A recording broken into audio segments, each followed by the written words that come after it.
and welcome to our Hustle and Know Entrepreneurial Experience. We are an entrepreneurial book club moving into the podcast world. So my name is Julie Moore. I'll be your host today. And joining us, we have Joseph Warren, who is small business co-owner of Financial Planning HQ. We also have Shawn Townley, entrepreneur, consultant, speaker, and geek. He's our producer. And then today we have special guests joining us, Derek Guajardo. And Derek is an experienced speaker, coach, and trainer with a demonstrated history of motivating people and unlocking potential across industries, which include corporate, insurance, operations, education, nonprofit, and Department of Corrections. He's also skilled in relationship building, training, customer service, interpersonal communication, motivational speaking, and leadership. He attained a Bachelor of Science focused in psychology and life coaching from Liberty University. So thank you all for joining us today. And today we're going to discuss the book Atomic Habits, an easy and proven way to build good habits and break bad ones by James Clear. So without further ado, let's get started. All right. Exciting. Yes. Okay. So we'll start with you first, Derek, since you are our honored guest today. And in one word or sentence, give me your synopsis of the book. If you were the author, what main point do you want the reader to take away from this book? You know, there's the word transformation was just leaping off the pages. I mean, it's said at the outset of the book, right? Like this idea of, it's building the habits you want to build, breaking the habits you want to break. And I'm telling you, I feel like I went into the book a meat eater, and I'm walking out of the book a vegetarian, right? Like I'm almost a vegan, right? Like, I just got to work on the eggs and the half and half, and I think, and then the cheese. I think then I'll transform the full transformation from a flesh eater to a vegan, but it really has been transforming for me and the people around me. So it's a beautiful book that I'm glad to be able to use with the clients and in my business to be able to help people to break or build whatever habits they want to build and have that transformation. Mm-hmm. Agreed. What about you, Joseph? What do you think the main point is? I would say never stop making improvements to your system and your behaviors up and compounds over time. You need that very clear in the book. And those compounding effects will make it so you hit a tipping point where at some point you're going to hit massive success. So it starts off slow, just like compound growth, and then sooner or later you get this tipping point and you're just like taking off to the moon. And he did a great job of explaining that. We said if you're 1% better every day, you'll be 37 times better within a year. Yes. And if you get 1% worse, you're going to be 3% of what you were at the beginning of the year. So just keep working, improving things, and it'll get better.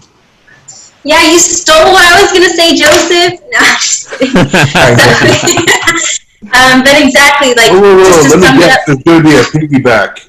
Oh, okay, a little bit of a piggyback is that, yeah, same thing. It's called Atomic Habits because it's not about, like, small habits don't add up. It's about, like, the compound of the habits. So, for example, you're not going to think, oh, me just doing this one little thing isn't going to make a difference, but over time, it is going to make a big difference. So, tiny changes, remarkable results. So yes. So, okay. What did you like best about the book, and what did you dislike about the book? Who wants to go first? I could go again. But I wrestled with this idea of what I disliked about the book because it's become like top 3 books I've ever read. And I do a fair amount of reading and memorizing content. But if there was anything I had to pick, if I was forced and obligated to pick one area that I disliked about the book, it was that I would be implementing what I read like in chapters 1 through 5, 1 through 4, 1 through 6. And then there would be like this key nugget in chapter 7, 8, or 9. And I'm almost like, why didn't you tell me that earlier? Because I'm living out the habit transformation in my own journey. Again, I'm like, all right, well, what else can I transform? What else can I stop doing? What else can I start doing? Like it's this journey of like, I talked to my wife, it's like going from a 95% to a 97% human being, or 97 to a 99% human being, like really optimizing the human experience. And but there was things that he said later on in the book, like habit stacking. I'm like, that's this beautiful thing. And I realized even before reading the book, there were things that I was habit stacking all over. We go to the restroom and we habit stack washing our hands on top of that. And even when it came to like flossing my teeth, right? I habit stack the floss into the shower so that when I love taking showers, and now I habit stack. And if I'm not kidding you, if you went back 365 days, I probably missed 2 days of flossing just because of habit stacking, right? But then I had a problem because I was leaving the floss in the shower. So then I habit stacked a solution. Again, this is before I even knew what habit stacking was, the phrase. And I said, you know what? I love closing the shower curtain when I'm done with the restroom in the morning. So I'm not going to close the shower curtain until I've thrown away the floss. So the cue is the curtain will trigger me to have the response of the floss. And then, of course, the reward, you get into all of that, which is the clean and an immaculate shower setting. Our friends who come over to our house say my wife and I keep it like a hotel, like a 5-star rating over here. Anyway, if there was something I disliked, it would simply be I wanted more content sooner. But that's not even a bad thing. But if I had to pick something. Right, okay. What did you like about it then? I think the practicality of it, right? All of it. Again, like I seared the 4 laws into my mind as soon as I could. The cue, crave, respond, and reward. I just seared that. I said, all right, for the rest of my life, I'm going to know the 4 laws of habit building and habit breaking. And I guess the speaker to me is always looking for connections with words. So cue and crave, of course, start with the letter C, and then R, respond and reward start with the letter R. And it's like, all right, for the rest of my life, cue, crave, respond, reward, I will have the 4 tools I need to build or break any habit in my life, but also to help people in their lives to transform as well. Mm-hmm. Well, thank you for that. And so for the audience, for those of you who haven't read the book yet and are thinking about it, the 4 steps or the 4 laws are what Derek just said. It's first is the cue, which is make it obvious. 2 is the craving, which is make it attractive. 3 is response, which is make it easy. And 4th is the reward, which is make it satisfying. So, for example, on the reward portion, I know like they were saying, or for brushing your teeth, that we choose like minty toothbrush because it makes it satisfying. We have a clear, clean feeling, even though that really doesn't make much of a difference what flavor it is, but to us, we feel clean, and that is the reward behind brushing your teeth. So those are just a couple steps. And regarding the habit stacking, basically it's stacking one habit after another. So like Derek was saying, that he always flosses, and he also likes to floss in the shower. Okay, well, we do those back to back, and it creates more of a routine, aka more of a habit. Because, like I said, it's not about like goals, actually, which I actually have to say this statement. If you want better results, then forget about setting goals. Focus on your systems instead, which is your habits. It's your daily habits, which is going to affect you long term. Okay, I had to drop that in there. Okay, Joseph, what about you? What did you like and dislike about the book? I'll start with what I liked. This is probably one of my favorite books as well that we've read, up there with The Richest Man in Babylon, that we read so far for this book club. I think it's funny that the author's name is James Clear, because what I like best is he has a very clear writing style. He makes complex issues, complex information like about how the brain works and things like that very easy to understand. And because of that, I noticed he's able to pack a lot of information in the book. So like a chapter will be very easy to understand, but it has a lot of information. So when it comes to his writing style, that was my favorite part of the book, was the way he writes and makes it really easy to understand, which is one of the rules too, right? Make it easy. Yes. What I didn't like, this is very nitpicky because this is one of my favorite books that we've read so far. There was a part where they were talking about how cue-based wanting, they were talking about cues and how you could flash cocaine on the screen faster than the eye can see to cocaine addicts, and it'll build a desire for cocaine. Maybe I'm being overly sensitive, but I feel like that's a mean experiment to do on cocaine addicts. And I was like wondering about the ethical implications of that. I was like, do that? But I really like the book. I can't really come up with anything. That's the only thing I didn't like, and it made the point. So Yes. Yeah, I agree with you, Joseph. Like, I didn't really find anything that I didn't like in this book. Like, some things I have heard before, like, for example, one of the things he talks about is doing, like, the 2-minute rule, which is where, basically, if you're trying to start any habit, just do it for 2 minutes. So, like, if you want to read a book at night, just, 2 minutes. You can read a page. That's not too hard. But you're making the habit of showing up. And that's what's going to make the difference in your life. So, and I have heard that before on a podcast. And now I'm like, maybe it was him, like, as the guest on the podcast. And I just had no idea because it was, like, years ago. But... I like, Julie, that you said about the processes as opposed to just the goals, and it's relevant in my line of work, and when it comes to coaching people and helping them to be successful. Or a lot of times people come to be successful, and then we're talking about the next tiers of success, and so a lot of times people who are even interested in a coach, a business coach, life coach, any of the above, they're already ambitious people. So they set goals out there, and then they go achieve them.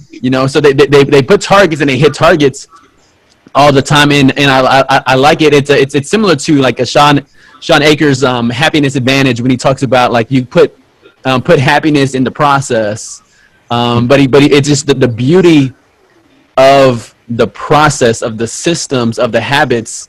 And if you just focus there, then the results, the goals, the targets, those are just automatic. I couldn't love that part more, being a coach, helping people with this, because it creates the consistency needed for perpetual success, and not just once you reach your goal, then what?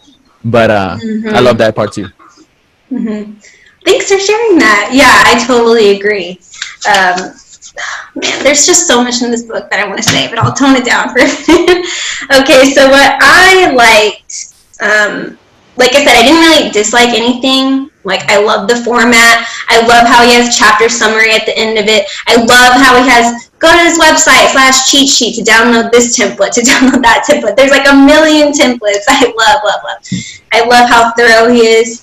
So yeah, I can't say that actually I disliked anything, which is almost a first. I don't think I've ever said that in any book we discovered. But one of the things, I know, right? Impressive. One of the things that I did like was a little bit what you said earlier, they're habit stacking, but also it's like habit stacking / tracking formula. So he combines two different things. So it's after current habit, I will track my habit. And then, so basically you can like see your progress. So for example, after I hang up on the phone, like for a sales call, I'll move a paper clip into a jar. So you're physically seeing your progress. Because, and that goes into the satisfying law. So one of the most satisfying feelings is the feeling of making progress. And sometimes people are more visual. They're like, I'm doing all this work, but I have nothing to show for it. It's like a visual proof of you are making progress. So I did really like that about the book. Yes. The visual component, I mean, that area spoke so strongly to me is part of it is because I love reading so much, like you all in the club. And then I also have this passion for writing. And I was like, so as a reader for years, you go, man, maybe one day, I'll be an author, right? Like there's ambition, there's this aspiration. And then again, before I read the book, I said, you know what? I feel like I want a visual a visual of me looking like an author. This isn't a completed book, but I wanted to have the visual cue where every single day I'm looking at a pretend book of me as an author. That has my name on it. It even says over 1 million copies sold. It says international best-selling author. Again, it's not even published yet, but the visual component of it, again, I'm 95% done. I'm working on the last 5%, but just the visual cue, seeing it every day, implementing what James Clear talks about with habit building has been like this huge difference maker. And again, I'm just grateful. I'm just grateful for the insight from the book and the accountability of people around me who ask me how it's going with the habits. Mm-hmm. That is awesome. I love that you have your book in front of you. That's also kind of like a visualization process. Like, I'm going to be a best-selling author. Like, it's happening. It's happening now. Like, not putting it off. And these habits are going to help you accomplish that.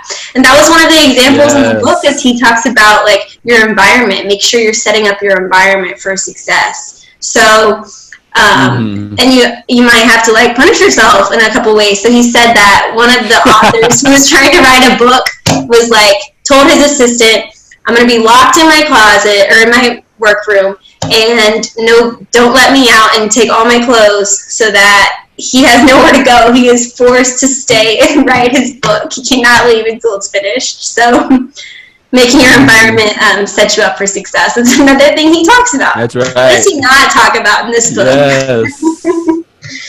Hunchback of Notre Dame was born.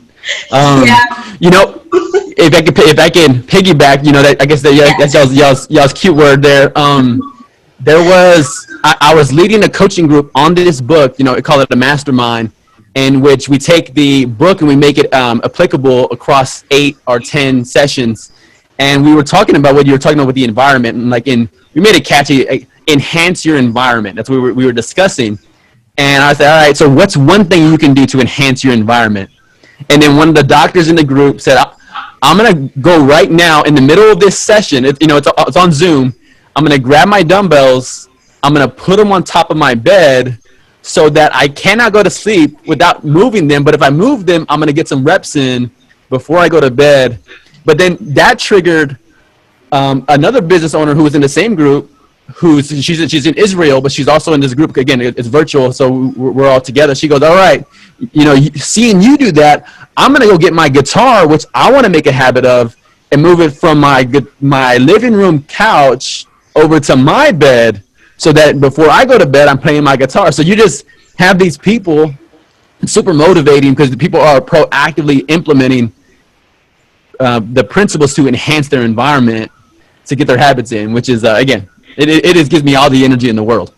Yeah, and that goes into like piggybacking off of you again. There's like another there's another thing that he says in there, which is also about the environment, but it's like, it's making it visual, but it's the law of making it easy. So for example, like if you're trying to eat more fruit, make sure that there's plenty of fruit right on top of your refrigerator every day at eye level, because it's not just about what we think, it's like about what we see, what's in our environment. If you have junk food all around your house, you're going to eat junk food.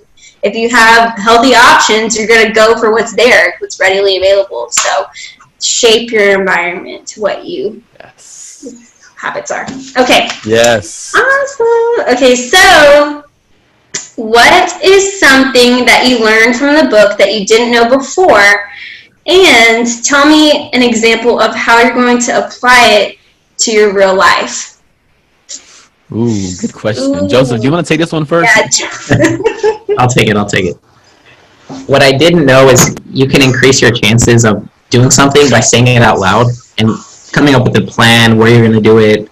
I didn't know that, so I've started doing that in my calendar. Well, I'll put something in my calendar, like I want to do this. I want to create content or write. And I'll say I'm going to write here in this room over here and at this time. And I found that it's working. The thing that I'm going to change is I think I'm going to stop. Sometimes like I don't want to run. I just don't feel like running or working out. Because I'm thinking about like the whole run. I'm thinking like I want to go like 8 miles. I want to go like 9 miles, like very far. And it makes it like very daunting in your mind. So instead I'm just going to be like, okay, all I have to do is get dressed to go run. And I'm not going to get dressed to go run and then change out of my workout clothes, right? That would be just a waste of time. So Put yourself in a bind like that. Just get dressed and then I'm going to have to go run. That's what I'll do. Yeah, well, I mean, he says that, like, to where, it goes back to the 2-minute rule. And also, slow progress is better than no progress. So he talks about it. It's a long journey. So even if you do put on your workout clothes and you force yourself, like, working out for an hour, going on 1 mile run is better than no run. Yeah. So, but his thing is never miss twice. If you are going to miss a day, don't miss it twice, because once you do it twice, now you're forming another habit to not do your good habit. Like, yes. And I'm glad you said that, Julie, because I think the concept was habit consciousness. And he quotes, and I'm sure I'm going to butcher this quote, but he quotes Carl Jung. He talks about until the unconscious becomes conscious, it will guide you, and you will call it fate or something to that effect. And but I think the learning moment was when he suggests the activity of writing down all your habits and then putting the plus, a minus, or an equal sign. If the plus represents the this is contributing to the person I want to become, like working out. I want to become a healthy, athletic person, so that's a plus. And then drinking a Big Red, we go, all right, the Big Red soda is probably not contributing to the kind of person I want to be. I'll be a minus. And then you have all the neutral things like walking down the stairs or whatever it is. But I think the way that's going to contribute for me is it helped me to really to visualize some of what I was doing. I'll give you an example. Is I consider myself pretty focused, but when it asked me to look at the habit, so like I'm active in contributing to social media, but I don't do any consuming on social media. So I don't read other people's stuff, which again, like some people do, some people don't, but that's not what I do.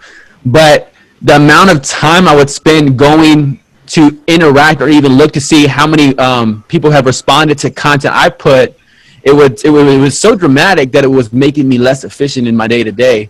And so then the call to shift the environment and go, all right, is Facebook, Instagram, LinkedIn best to be on my phone, my primary phone that's with me all the time, or is it best to be on a secondary phone that's in another room on another level of the house altogether? And for me, I said, you know what, especially as I'm trying to like crank out the last 5% of the book, shifting and deleting Facebook, Instagram, LinkedIn, TikTok from my phone has made that a big difference with focusing, because every time I'll pick up my phone out of habit, but I'm like, oh, well, the places I normally would go is not letting me, get stuck and, get pulled in, to the black hole that is socials. But even when using Google, the news that I do watch, I keep up with NBA news, but I do that probably 20 times a day. Type in NBA news, read interesting articles, losing time there. But I think for me, it's just that habit consciousness and realizing a number of my habits, they weren't like horrific, because again, I try to be focused as it is, but a lot of them were neutral, that I could minimize the neutral so that I could get more maximum production with my day-to-day. Mm-hmm. And what you described is basically the inversion of the response. So basically make it difficult. So like you said, the fact that you're deleting the apps off your phone is basically giving you that extra step and then making you realize, is this really necessary? Is this really what I want to do? Look at social media? No. And even if it just gives you that pause moment, that's all you need to break that habit. So that's awesome. Yes. That's awesome. Yes. Okay, for me, what I'm going to do is the temptation bundling. So I have a problem with like rewarding myself a lot, and so like as Shawn knows, I'm a little bit of a procrastinator, so I'm trying to really fix that. What? Yeah. So with the temptation bundling, it's basically like you're combining habit stacking plus temptation bundling, which is after current habit, I will habit I need, and then after you do the habit you need, I will do the habit I want. So for example, after I eat lunch, I will call 3 potential clients, and And then after I call 3 potential clients, then I'll watch ESPN. So you can reward yourself. So I'm going to definitely start doing that because, it had been reversed and I need to switch that up so I can optimize my life. Yes. So I think I love that the best, and I'm definitely going to change that. I'll tag on to what you're saying. How about that? Okay. That's a synonymous phrase for the piggyback. I'll tag on to what you're saying in the temptation bundling is, which kind of fascinating because you look at some of the graphs that James Clear uses. A lot of them were like, if you looked at a trajectory or a timeline, it would be like you stack it one after the other. But in my own journey, it's often been a little bit different. Like I talked about the shower. So my shower is here. My floss is not actually after the shower. It's in my shower. You follow what I'm saying? So it's like a habit. It's a truly on top of one another. But it's similar with even like my faith journey. Like I try to like memorize a lot of content, like with in regards to my personal faith. But when doing that, and then, so that's something that's like a daily thing. I do that regardless, boom, every single day, no matter what, boom, boom, boom. But then I would neglect sometimes the exercise components. Like, all right, so I won't go running, but I say, you know what, if I'm going to do some memory content, I'm going to, again, like, back to your, like, kind of the temptation bundling. If I'm going to do some memory work, it's going to be while I run. And while I run, it's going to be some of that habit stack. Again, it's a combination, kind of like the habit stack and the temptation bundling, but it's not letting me escape from the running because I'm combining it with one of my favorite things. Again, making that attractive, making the run attractive, because that's when I'm going to do some memory content with my own personal faith-based journey. So that's something that next time you all see me, next time when y'all have me on your podcast for my book, you could ask me how that's going, running with my faith-based content. Yes, definitely. We will actually, maybe in a couple weeks or so, film a follow-up session to see if we are doing what we said we were going to do, and we would love to have you back and see if you're following through with your... Come on. I love it. We expect your book to be done by then. No, I'm just kidding. Come on. I love accountability. Again, you're talking to a coach who loves being held accountable. So all the more pressure. I love it. Oh my gosh, and that, you just reminded me, that is another thing that I want to say, is that's another idea of what James Clear says to help you keep on track with your habits, is basically get an accountability partner.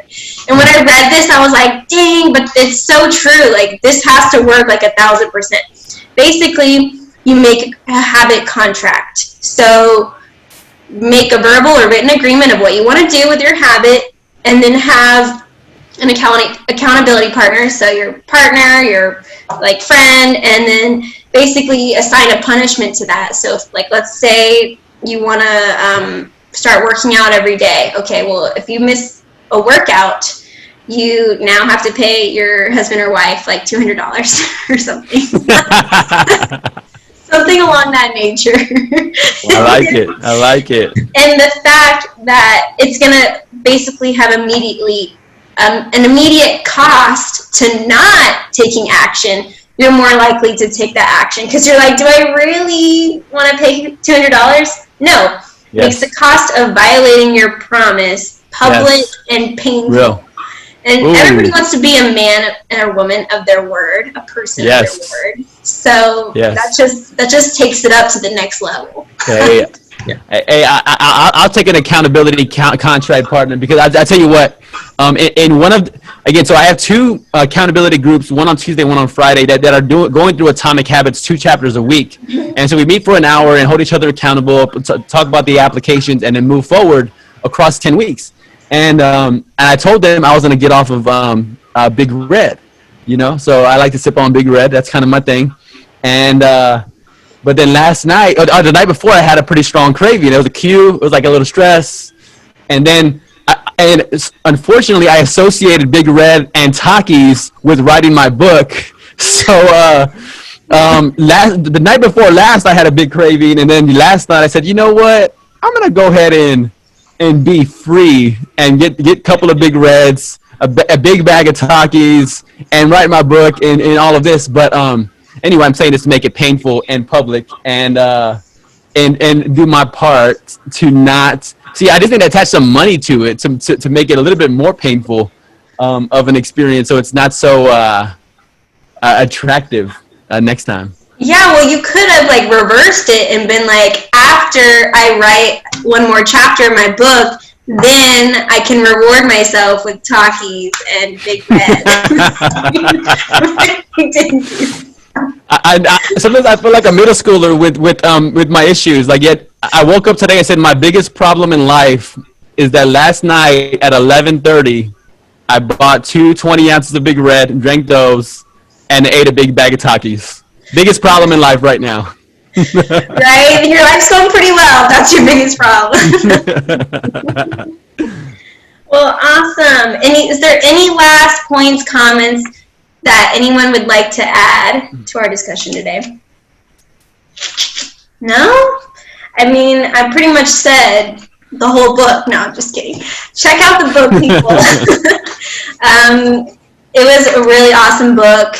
He goes into so much detail. He gives you examples. He tells you what to do, which is what I love. I need people to tell me what to do. Thank you so much for joining us today. Thank you, Derek. Thank you, audience. Thank you, Shawn and Joseph, for always. And you can check us out through YouTube, Hustle and Know Entrepreneurial Experience.